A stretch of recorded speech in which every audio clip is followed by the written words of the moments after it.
Iba sa'yo ay bobo ang tingin ng magulang mo sa'yo. Slow learner. Diba? Kung ang tingin ng sakit ng mga iba sa sakit mo ay galit, ang tingin ng nanay mo, allergy. Ang sabat ba na yung magulang? So, bakit mo napagihan ang pag-ibig ng magulang? Kasi sabi, it is a foolishness. A fool's burn is father's discipline. Mali man lang ang magulang natin ay talagang psychopath. Abnormally deranged. Akala mo na merong oras mo abnormally deranged. Dapat sundin natin ang magulang. Kasi walang iniisip ang magulang kundi kabutihan natin. At least 99% of the time, aasahan natin yun. Yung ikapabuti natin. Pero mga kabataan kasi, their parents are out to destroy their fun, to take away life from their life, and to make their life miserable. But the Bible is clear about this. A fool's burn is father's discipline. Rejecting parental discipline means rejecting what to be the purest form of love known to humanity. Rejecting parental correction means rejecting love, wisdom, and sincere concern. Rejecting parental correction can mean rejecting nature's greatest source of protection, of care, and of nourishment. Because parents are nature's way of giving.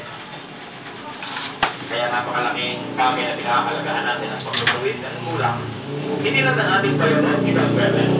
Hindi naman ang nagiging magulang. Jaire! Jaire! Baba!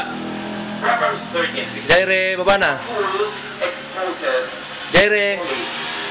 so another mark of a fool Ne? open is foolishness. Baba na!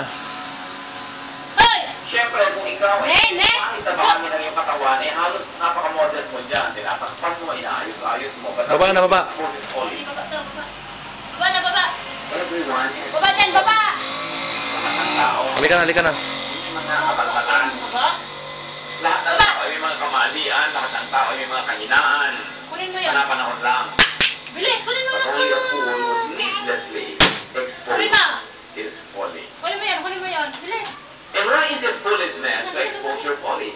Bakit kalumihan na ipaalam pa natin sa iba ang ating mga kamalanan, ang ating mga pagkakamali? Ah?